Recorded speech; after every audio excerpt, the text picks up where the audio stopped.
What's good, everybody? What's going on, man? It's Stephen Qualls II, aka Mr. Qualified. It's your boy, and we are back for another episode of the Wright Quality Podcast. It has been a while since we have actually recorded. So, friends, how are y'all doing? How has life been? Miguel, what exactly? Already low-key hitting the Heisman. Oh, Oh, that's what that was. So Miguel's been a world traveler for the past month. So, glad you enjoyed vlogging, all brother. I enjoyed living through your experience. Jordan Carter. What can I say? Abel, whatever his last name is. test pay. Solana. Test- test. I love him. Sean. Big, comma big. Okay. Whoa, pause. Anyway. Roddy. Just saying his name in reverse, brother. Don't start with this sussery already. It sucks when you have to say pause. Fair. I mean, I don't. It's egregious. At this rate, Qualls is overtaking that throne from me. Hey, man. I'm just trying to keep you honest, man. Trying to keep you honest. I'm not going to allow you to change the narrative.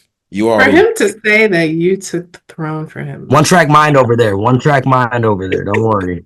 Well, there's so much sports to get into. We're recording this as we enter the Thanksgiving holiday and the month of December. So that means NFL is in full-fledged mode as they are ramping up for the playoffs, and we are officially a true full month into the NBA. So that's somewhat sample size.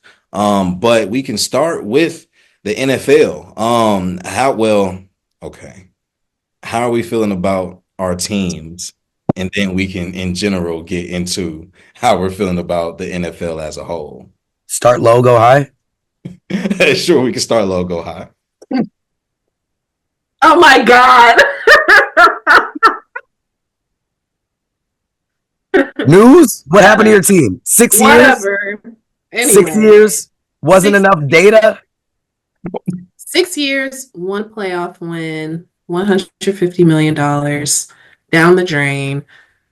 The Giants released Daniel Jones. Apparently he wanted to be released. But yeah, that's what it is. Got our butts kicked by Baker Mayfield. He, of course, did the gesture of the new Giants quarterback, Tommy DeVito, aggressively in the end zone as they went up 30-7 and was kicking the Giants' tail in New York. Yeah, Baker wasn't messing around. So that sums up the season, really. Brian Daboll on the hot seat. What's this now, like 4 head coaches in the last 6 years or something? R.I.P. Danny Dimes era. Making the head. There's really nothing else to say. Malik Neighbors is tired of losing. They're all tired of losing, but somehow are still losing. So yeah, they're too talented for that. It doesn't reflect to me, but hey. I mean, no, that's really tough. I mean, outside of like the Giants in particular, like we were kind of saying off screen, outside of the NFC North, and is that the East that has outside the NFC North and East, and I mean, depending on how the rest of the Commander season go, that might end up being not even being much of a race to begin with anyway.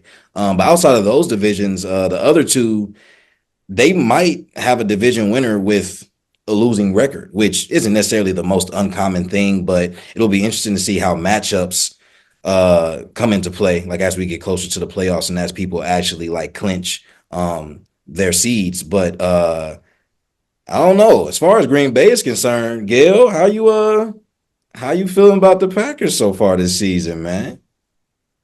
Sorry, one more. Smash that under, people. Smash that under. Oh, man. I mean, you see me. I got my gold. I got the green in my pockets. Hey. Come on now. No sweat over here. Third best team in the NFC. We're really the NFL. Every other team is playing muck ball and trying to figure it out. Congratulations. I get it's who's hot going in the playoffs. I'll talk to you week 17 about if things look dire, but right now we're rolling. playing winning football. We've gutted out some tough games. Our 3 losses are truly flukes. If we had a kicker against the Vikings, if we had a field in Brazil, and was a shootout against Detroit, right? Or we got back in it late. We were getting stomped in the beginning. No, it was the Vikings were getting stomped, and then we ended up losing a close one. Detroit, it was what, a pick or 2 from I think it was 2 picks. Mr. Amore.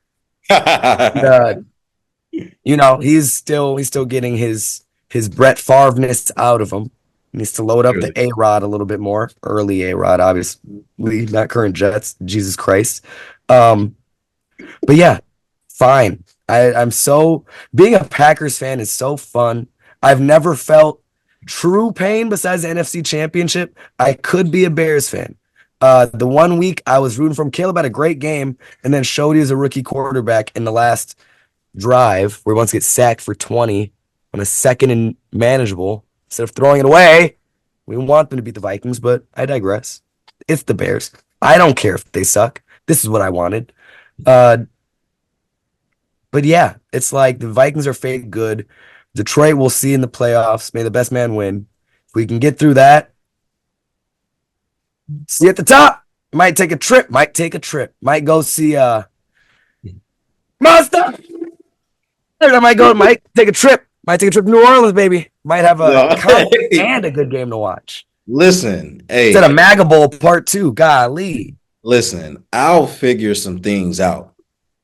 If I can just manage my money, if I can get this promotion in the next 2 weeks, oh Lord, can we get our media pass? Is that too much to ask? Is that a Stanley in your hand? No, bootleg. Big mug, girlfriends. Close enough. Basically, Ashley, essential. The big jug. Not everything's a Stanley. What else did I have? Some. Nothing. I think you're ran. You were done. I'm good. What was it? Yeah, we're fine.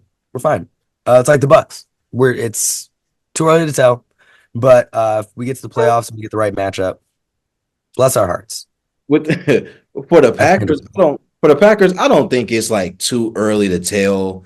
I don't think we know what we are. Yeah, I don't think that we're not the best versions of ourselves, right? Like, that's great. Which is great.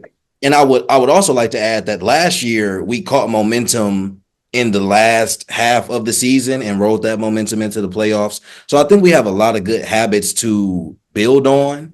And once we we figure things out, once we get healthy, like having Jair back is going to be huge for the defense, obviously. I think once the offense figures out how they want to be, like, I think what's interesting is we have Jordan Love, who he's not playing like he's a rookie quarterback, but I feel like this is his first really free season. So I feel like he's getting a lot of those type of not nerves, but maybe habits and stuff like that out. But we have such a dynamic offense that I think once we really figure out how to evenly spread the ball, I don't know if we necessarily need to decide on a true number one, because we have enough talented receivers. But I think we fix a couple small things, and I think if we give Detroit our best shot, we got a shot. We have the talent, to match them. So I think it will come down to matchups. I think we will get a favorable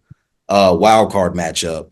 I think we won't run into any true issues at our best, at least until we play Philly or Detroit, the way it's been looking. But have there been any other teams around the league that have either been surprises that you would say a team should be scared of, or anything like that? Humbled by God. Hey man, you gotta unwavering faith. Jameis, man. Dependence on the Lord. The fact that you memorized everything. That was his first snow game. Hey, dog. He got to stop doing this for the cameras, bro. Jameis, all this for the plot. And it's the Lord's work. It's the Lord's work. It's nothing that he can do. He's just blessed to be here. He's blessed to be the man of the moment. How does Jameis keep getting put in these situations? He feels like the human embodiment of Forrest Gump, like the real life, like just here to have a great time. And when he's out there, stunning. They would have started this whole time, they might be undefeated. Like, all right, hey, the Lord has done a lot of work. Can he continue? Can the Browns get a playoff spot? Do you know how upset fans would be if the Browns played a game and nobody put a mic in Jameis's face? Like, Lord Almighty. Play for the logo on your helmet. We ain't got no decals. We ain't got no decals though. Give that boy a decal. See what he can do. Let him work. Hey, Watch the Lord work. He's a character, but I'm here for it. I'm here. We need that type of storyline in the season. Crazy reconstruction of his image. Bless his heart. I didn't think it was possible. Did not think that any of this in his career would be seen after New Orleans. I was like, that's the last time I'll see him. Great career. Off into the sunset he goes. No, somehow, someway. It's like all of these old white QBs. Joe Flacco is somehow doing things in 2024. Hey, man. Color me shocked. You got talent, bro. When you got talent. Flacco Hive still lives. Indeed. Next we'll see Tim Tebow take a crack at it. I don't think he's coming back to the field, but no, God bless. One could hope. Lord could not carry that man. He had to carry only one man. It was Jameis Winston. Her one man's prayers. College, it's his time to shine. Are the Chiefs still the team to beat? Not even just in the AFC, but in general. In the I think top 3 is probably like them, Ravens, Eagles, Detroit, top 4. Teams upper echelon. It's probably like Eagles, Lions, Chiefs, Ravens. Ravens squandered. I mean, Tomlin knows how to game plan against the Ravens and against QBs like Lamar. Browns, Jameis, can't stop him. Chiefs, toe. So it's like a couple of their losses kind of feel like the Packers, where it's like winnable, you know. And then Chiefs have been dominant. They picked up DeAndre Hopkins, rich get richer. But see, that's the thing. The Chiefs haven't been dominant really this season. They've had a lot of wins that I mean, either straight out lucked and got, or whatever the case may be. Like, is that scarier? But still, I was just going to say, nevertheless, I do feel like being tested now prepares them for playoffs. And that is scarier because you don't want this team prepared. You kind of want them to coast so they can get punched in the mouth, like during the playoffs. But since they're facing adversity, magic happens regardless. That is for whatever stress test, God hears them. Yeah. Well, I was gonna say, I think that they've reached a place where the winning that they've done in the last 5 years, I think, has given them a pass on having what some would deem for them a mediocre season, just because it hasn't been super dominant. But I think regardless of how they looked, they could be 500 if they're in the playoffs. They probably still the team to beat 9 times out of 10 when you got Mahomes playing. So yeah, but better question. We talked about the Ravens, a little bit, like Lamar's playing on another level. I think Derrick Henry being there adds another element that we'll see more of, and we'll see the true value of come the postseason, but we've seen it in the regular season as well. A team that's doing very well, once again, in the regular season, and we all are just waiting to see whether it translates in the postseason. Last year sucked. Are the Bills for real this season? The who? Are the Bills for real this season? Next topic. Next topic. Clippers and basketball. Yikes. Nope. That's how we feel about the Bills now? They'll implode at some point. That win against the Chiefs. Okay, you got the regular season win. When you have to go into Arrowhead during the playoffs, you're not winning it. Sorry. Josh Allen, they're like, oh my gosh, MVP. Oh my gosh, he looks so great. They'll implode toward the end of the season. I hear Josh Allen's so great. Oh my gosh, that's what they're saying. He's the new Matt Ryan. Yeah. Oh my gosh. Wow. That was it. As we segue into the NBA now. We are officially a month in to the NBA season, somewhere around there, just about a little bit over. We now have our sample size of teams, of players, things of that nature. Where shall we start? There are so many storylines and narratives that are already being built. Did we know the Warriors were going to be this good? Are the Bucks turning it around? Is JJ a fraud or not?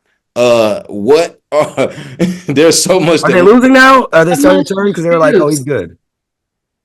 I think We they talk lost. about Then they lost their last two, but it's we like talk about LaMelo Hill, I LaMelo love Hill ball that.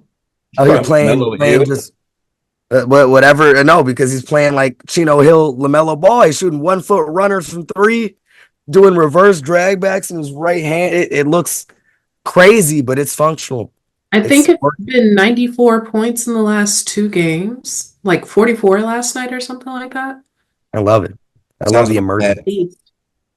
that. Fox had a similar 2-game 60. outing earlier in the season. But LaMelo was like that. I remember watching that game in real time, and I wasn't surprised that he hit 50, especially against the Bucks, because we can't guard nobody on the perimeter. But no, LaMelo was like that. And it's weird because, like, as good as it is, I guess one of my big questions would be, does that style of play translate to winning, or can it when it matters in terms of postseason winning and actually contending for a championship? Like, can he be the guy playing in that way? If it ain't broke, I think if he had like adequate talent surrounding him, absolutely. I just don't know if he does in Charlotte. Yeah, well, I don't think he has it in Charlotte, but I also don't know if that style of play would be sustainable if he did have the adequate talent to contend around him. More so because it wouldn't be needed, not because his style of play is bad. You just wouldn't need him to play in that way, in my But opinion. yeah, you wouldn't need him to play in that way, but he has seen that he can also facilitate and make plays, like with the triple doubles. Obviously, he's setting up his teammates to make the necessary assist or whatever. So I think even if you don't need him to be the primary scorer, he's more than capable of being the facilitator or leading the offense. Yeah, no, I completely agree with that. And I guess it comes down to, No, it's not sustainable. you said it's not sustainable. I love to see it. Great to watch. Will not win a 7-game series, unfortunately. Oh yeah, yeah, yeah. Even with talent around him. This year, at the very least. I don't know what talent they could really amass around him this quickly. It's No, like no, a sit and let stew type process with them, I think. But I can't see him getting them a play and win. for sure. Yeah, I could see him getting them to the playoffs as a eight Timber thought. and see, depending on where Mhm. they fall. Like, that wouldn't surprise me. I do think Grant Williams, that injury, I do think that'll be a huge hit for them because they lose a defender, they're losing a starter. But A left tackle. I'm crying. But I like the direction of Charlotte though. So with the new coach, with Brandon Miller, like with Miles Bridges, they have pieces. So if they really do want to start building a roster for contention, maybe you move some of the pieces you got and bring in maybe not a superstar, right? But do people want to come and play with LaMelo? Is LaMelo the draw? Is Charlotte enough of a draw? Like, Charlotte, I don't think it's considered a major market, I would imagine to be mid-tier, I think. But like, does Melo stay, or will this be LaMelo leaving when the contract is up to go somewhere where he can actually play to win and play for championships? I think it's more than likely going to be the latter. Cry. I think it's going to be the latter, not because Charlotte is a terrible situation. I just don't know if they'll be able to pull the trigger on the moves that will make it worth LaMelo staying. Didn't he sign an extension? What was that extension he signed? Well, this is year 4, so I could see him having just signed that extension, and I could see it being for another 3 to 4 years. I'd have to look it up, but he probably locked in for at least another 2 or 3. So it's time to build before he kind of reaches his prime, so to say. So yeah. But other big news, other big things that stand out in the league thus far in the first month.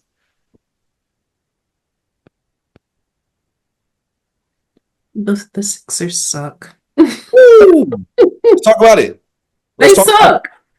Okay, so how much of this? Hey, I'm balling. Hold on. Me, myself, personally, rookie of the year, me. Let them know. Rookie of the year, me, expeditiously. I'm gonna have Embiid, and I'm gonna have Paul George around me, and Kyle Lowry, and I'm gonna be hitting him with this. Hey, come on now. Once we start winning some games, about to have them out here during the All-Star breaks. Never change. About to pull Embiid like that. Like, let's get on time. that is so sassy. Never change, man. Never change. That's our current rookie of the year, people. I love it. Come on now. They were like, you're winning us games. I cannot say no to this TikTok. Mm-hmm. Yep. You're the best player in the thing. Well, he's not. You're going to give me a pass? He's not really winning them games. But the point is, he's produced 2 wins in Philadelphia. Everyone else has produced 15 losses. I'm crying. Sorry. I have produced 2 wins down there. That nigga PG need to get that shit together. Sorry, that was Jared. Jared said that. Okay. All right, Jared. Jared said that. Tell me to get his fat ass up too. All right. No. Delete those. Don't. Make it to meetings. Make it to meetings. Be on time. Don't clip that. Oh, yeah. Don't clip that. No. Okay. So that was not Jared McCain. That was no one. That was no one. Delete that clip.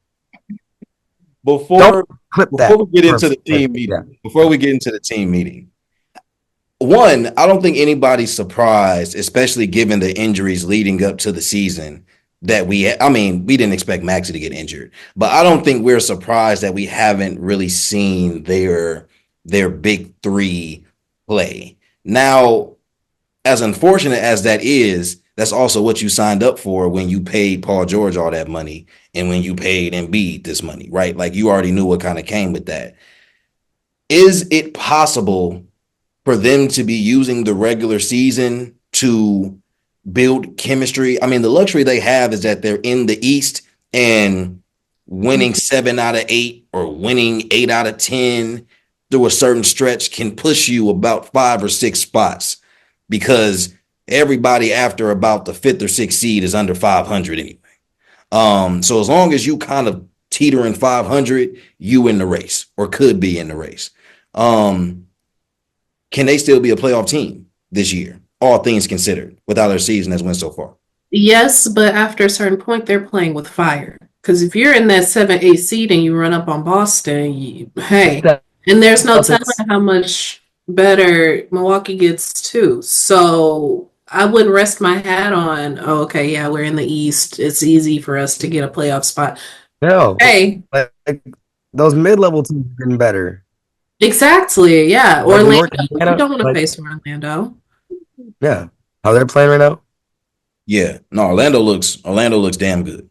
They sure do. Yeah, they're 3rd right now. You definitely don't want to run up on the Cavs with the way that they look right now. So it's looking like a first round bounce if they don't get it together.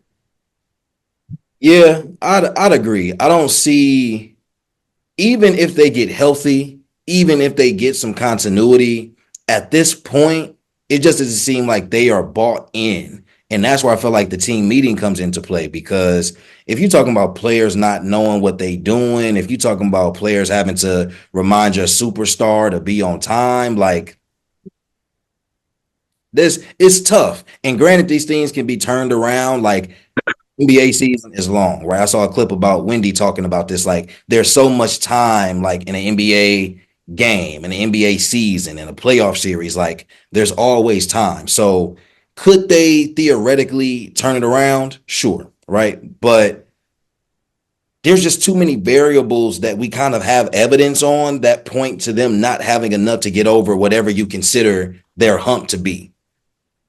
Lord have mercy. Whatever you consider their hump to be. So I don't know. Like, can you all even string together 7 out of 10 wins? What does that look like? When will all 3 of you be fully healthy to share the court for 35 minutes? What does this lineup look like in clutch time? Game is within 5 points, 5 minutes left to go. Like, what does all of that look like? So it's hard. Yeah, it's hard to tell with Philly. And I don't wish anything negative on Philly. I think it's just a matter of who do y'all want to be? What's your identity? What does all of that look like? So who's to say? But to a team that we just mentioned, Cavaliers, hot start. Only loss is to the Celtics. And I mean, the C's are the C's, so it is what it is. But is this level of play by the Cavs sustainable? 1.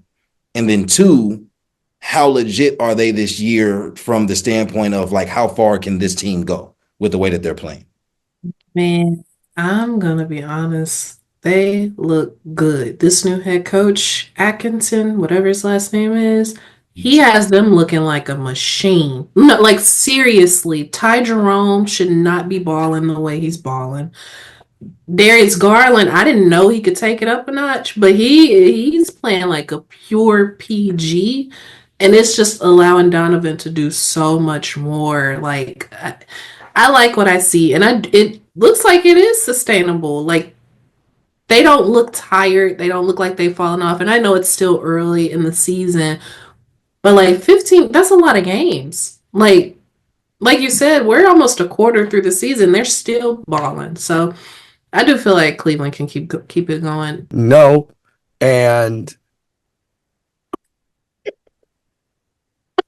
I gotta see. My playoff Cavs don't incite fear in me just yet. So, not that Okay, there's no respect you put on their name, but I'll add this gotta too. see it. The 7-game. I'll add this too. I said Philly doesn't want to run up on the Cavs. However, any other team with talent, the Celtics, those top tier teams in the East, I'm not scared of the Cavs in the playoffs. So when I say that they can sustain their play, I mean throughout the regular season. I do see them being a top 4 team when it's all Yeah, said and done, heading into the playoffs. Yeah, I don't think they'll lose enough games or have a bad enough stretch to fall out of the top 4, especially considering how the East looks. I mean, we don't know just how good Orlando is going to be, but the fact they've been able to sustain this play with Paolo out, I think just goes to show how far they can go if Paolo's going to be at the level that he was before his injury. So Orlando's going to have to be dealt with this year. Last year, they were a middling team and they were still young. But I think that playoff series gave them not all the experience needed to go and win it, but gave them enough experience with the talent that they have to be way more formidable in an East that's not really wide open, but from the standpoint of teams being able to push themselves into those top spots, Orlando can easily make a case to be a top 4 team themselves with the way they've been playing this season. And if that's sustainable, could be really interesting when it comes playoff time. I don't think there's another team in the East that has really surprised me. The Bucks have turned things around. It's a long season. I think they had to find their groove. I think they had to get their continuity with some of the new additions and things like that. And I think Doc had to kind of figure out, what all he really had. But the Bucks are still the Bucks. Our flaws are our flaws. We're gonna have to live with that. We're gonna have to make a move, or we gonna have to be better. It's just that simple. But they have turned it around. The schedule got a little bit easier, so that helps. But I think we found a groove, and I think that we can only get better from here. So yeah, but I don't think there's any other team in the East that has really surprised me or really made me feel no team shocked me. No team is doing something outside of Orlando that I didn't really expect. I do feel bad for Indiana though. Indiana got hit by the injury bug really bad early on, so I do feel bad about that. But yeah, I think the West is way more interesting, especially when you look at teams like Golden State, teams like Houston. I mean, before KD went down, I mean, the Suns were looking like they had it figured out. So, how y'all feeling about the West so far? Yeah, I am genuinely shocked by the Warriors' start. That feels so weird to say, but I really am. Yeah, how do y'all is Kerr's 11, 12 man rotation going to be sustainable through a season? I mean, can you really depend on 11 or 12 guys? I mean, I guess maybe that's the method for the regular season. So you're saving your main guys for the playoff push, but which ain't the worst idea in the world. But continuity wise, I guess, will that present more issues for the Warriors in a playoff push? Do we even see them staying atop the standings throughout the entirety of the season? Like, are they legit? Is this format legit for them? I didn't feel like having a 11, 12 man rotation was that big of a deal, honestly. Yeah. This is Like, just uncommon, but it's fair. uncommon, but I There's don't, injuries. yeah, it Yeah. does.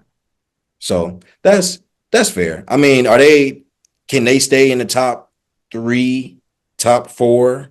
Like it will a dip happen for them? I don't know if a dip happens. Does another team just rise? This is the West, so it's going to be a bloodbath. I don't know, 4 or 7 for the Warriors because it could be within 2 games. So Mhm.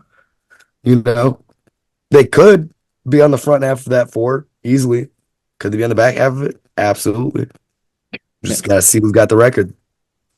That's very. I think the only team that I would lock to be a top three seed at this point in the West is probably OKC.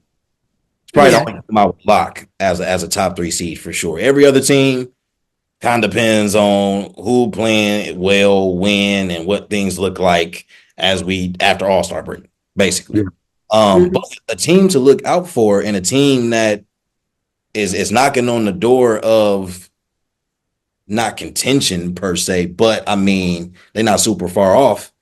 Houston, Mhm. really interesting situation they got in Houston.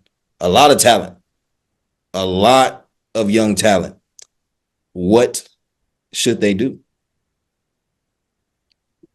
I think you inquire a little bit during the deadline, see if you can get some veteran leadership in there. But for right now, Do they not have enough? I feel like they have the weirdest team construction of like old guard vets, YN vets, or YN youngins, where they got like a team of Jalen Green, Fred Brandon, VanVleet, Dylan Dylan Brooks, Brooks.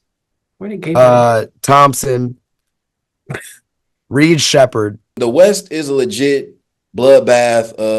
I think Houston is going to make some type of move. I think they are too top heavy with their young talent to not make a move and contend now because it doesn't. If you have the assets to do so, it doesn't really make sense to try to build up this like weirdly constructed team of young talent when you have enough pieces to where you keep the young talent, you maybe keep one of the vets you already have, and you go get somebody who that young talent can actually fit around. Because Houston does not have a star right now, but they have a lot of great pieces that could work around a star. Who that star is, absolutely no clue. No idea, right? But some established star. It don't even have to be a superstar, but an established player who can come in and be your focal point that kind of clarifies the roles of the players you already have. If Sengun has a more clarified role, right? That's If what I Jalen meant. Green, huh? No, that's what I meant. Yeah. Like if Jalen Green has a more clarified role as the 2 or the 3 option, whatever the case may be, with Udoka coaching, I mean, Udoka's the type of coach like Houston could be a Miami of the West, right? You don't really know where they're going to fall in the standings. And they always seem to have a bit of a weird team construction.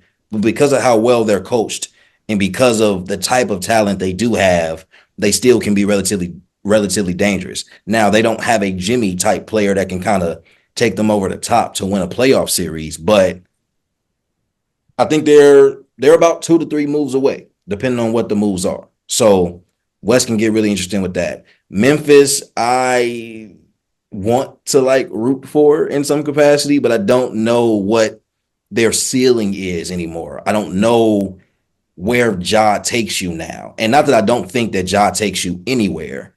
I just don't know this season, this era of Ja's young career. What type of player is he? Can he win you multiple playoff series? We know he can win you a game, but can he be the difference maker? Will he be the best player in a series and be able to win you a series? I think that's still yet to be seen, So West is going to be interesting. Clippers, though, Clippers aren't terrible. I don't know exactly what you call them, but they're not horrible. The other night, they did. That's not the point. Oh, That's not the point. it was the Celtics. They also have some wins, so surprising wins relatively, but it seems like they're attempting to do things by committee relatively. I don't think that's sustainable. I don't think that's going to win you many playoff matchups, but something to look at, I guess. Still have no idea when Kawhi is going to come back, if he's going to come back.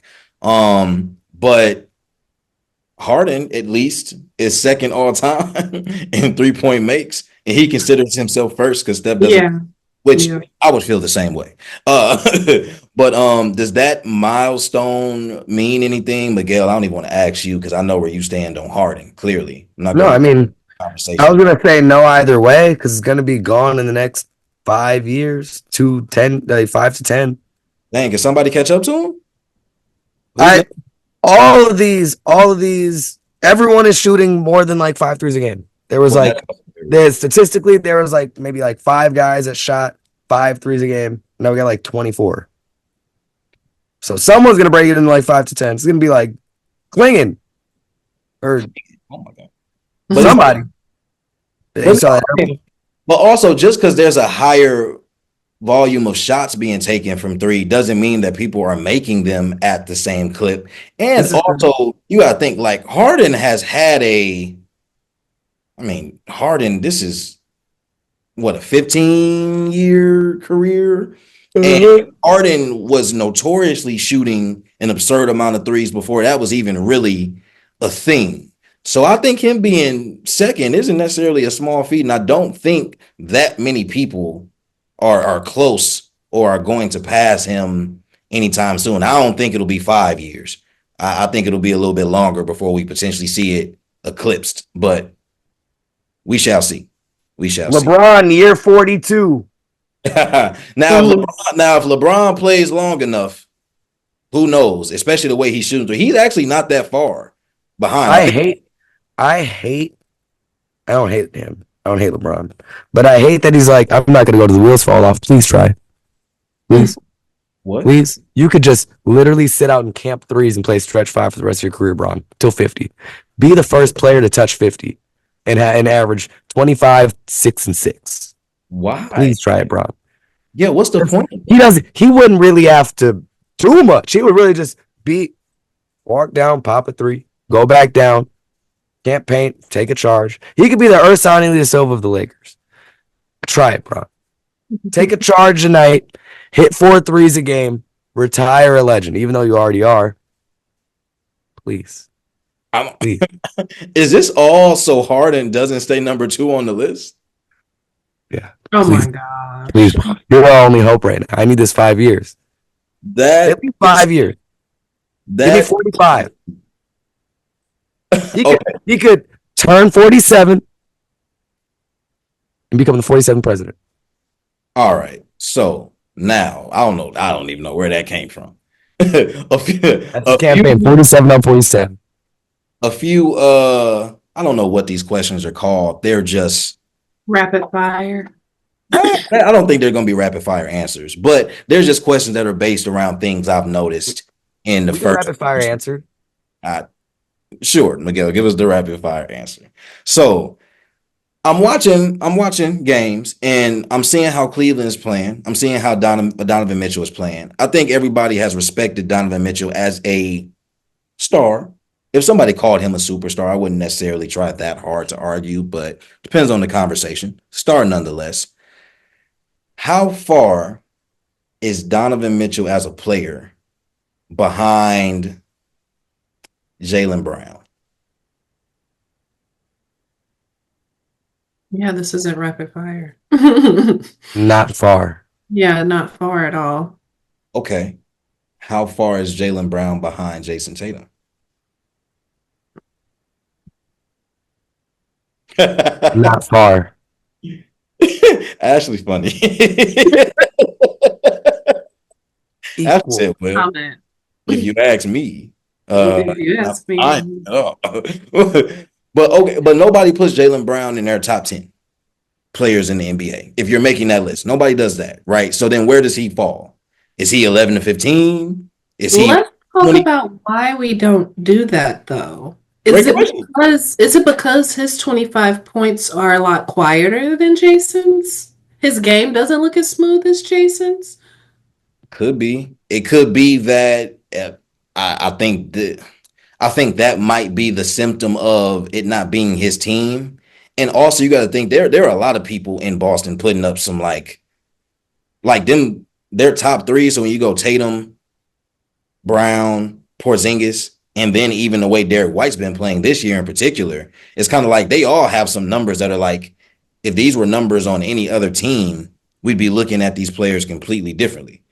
So I think maybe that's part of it. I think a lot of people just don't think that. I think you will put Tatum in a certain class, and I think you will put Brown in another class.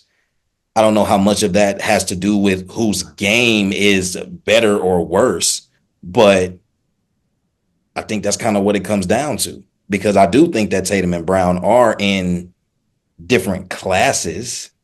Like you're going to put Tatum's name with certain players and you're not going to put Brown's name with certain players. I feel like that's where the separation really comes from. It's the Batman Robin talk. Uh, I think that's what keeps him from being, in those conversations. yeah. I mean, he's a hell of a Robin, though. Mhm. Hell of a Robin, an underrated Robin, if that's the case. So, yeah. But then, is Brown in that top 20? And then also is Mitchell in that top 20? Well, top 25, top 20. Yeah. Mm-hmm. I think top 20 and top 25 is a major difference. You ask me. It's 5. I mean, but are you saying they like 21 or are you saying they 25? Like, It could be anywhere in that spread. Jalen's Can I revisit my list? that was of all time. That was all time. Yeah, we didn't do current. Jaylen Brown didn't make your top 50 all time? Next All one. At full strength, fully healthy, which team Steven Adams. do we think is better? The Knicks or the Cavs? Knicks on paper. Yeah, Knicks like physical and yeah. we haven't seen it. And psychological, yeah, Knicks. You get cat a therapist, out of here. Chip battle. Well, not even that. Honestly, I think Cat being around Mikal Bridges has played in a finals. Brunson has had a few deep playoff runs. The majority of that Knicks team that's there at least has the run from last year to go off of. I think Cat being surrounded by players, like by more players on a team they've been there before. Like he's the guy that kind of has to step up or be guided in that capacity. I think that benefits him. And so I think they'll be fine. I think the Knicks are built for the playoffs. I think they'll do everything they can in the regular season to build continuity, but I don't think they'll, depending on how things look going into the All-Star break and after, I don't think they'll like push themselves to try to get X amount of wins or to get a certain seed. I think that it'll just be a matter of, are we healthy? Because if healthy, I'm pretty sure they like their chances against anybody. And from a defensive standpoint, I think them and Orlando are the best formidable opponents for Boston, just given the amount of wing defenders they have and having the ability to play 5 out with Boston. So we shall see. But yeah, on paper, it's the Knicks. We got to see what that looks like on court, but that all depends on if, the Cavs are sustainable. Last question. Give me a percentage of how healthy you think Joel Embiid is. 48. 48 is insane. That knee is never going to be at 80. Is that your final number? 52. Okay. Ashley. 75. I think he's more mentally checked out than anything. I'd agree with that. It's a part of my calculations, the mental. I'd say 70. I would have said 70. I do think the mental aspect is a lot of it. I do think there's a large part of like that knee just has never seemed to be right. I mean, the way he kept re-aggravating it last year, and then even though he played through it, in the Olympics, but also he had a much like limited role in the Olympics. But then the way he's even kind of came into this season, and I don't think it helped creating the narrative with the load management and all the other stuff. But it's I'm never playing back-to-backs. Yeah, you know what I'm saying? And maybe that was him saying, I'm trying to preserve myself. At the same time, the goal is for you to be in shape so you don't necessarily have to do that. But I don't know. You know what I'm saying? It's tough. But I think if he was healthy enough to be on the court consistently and Paul George and Maxey are there, I still think that makes them really formidable. But I think what's concerning is the fact that he can't consistently play games for whatever the reason is, right? Because how long do you manage that before you're able to consistently play games again? Like, how many summers are you going to have off? Like, especially if you are trying to contend and win like a championship, like it's going to be taxing regardless. So I don't know. Wish it was different in Philly just for competition's sake, to be honest. But I mean, at least they kind of getting a chance to see what the rest of the roster looks like, I guess, but such is life. But yeah, interesting time in sports. NFL in full flex, like we said, NBA just heating up. So NBA Cup talk will be happening real soon. We'll probably know. I would imagine we probably know the teams or have a good idea of what the semifinals are going to look like by the next time we record, at least. So that'll be that. But yeah, a lot to tap into, a lot that we talked about today. So definitely let us know your thoughts. Let us know if we missed any major topics or narratives from either league. But yeah, until next time, we'll catch y'all on the next episode. Peace.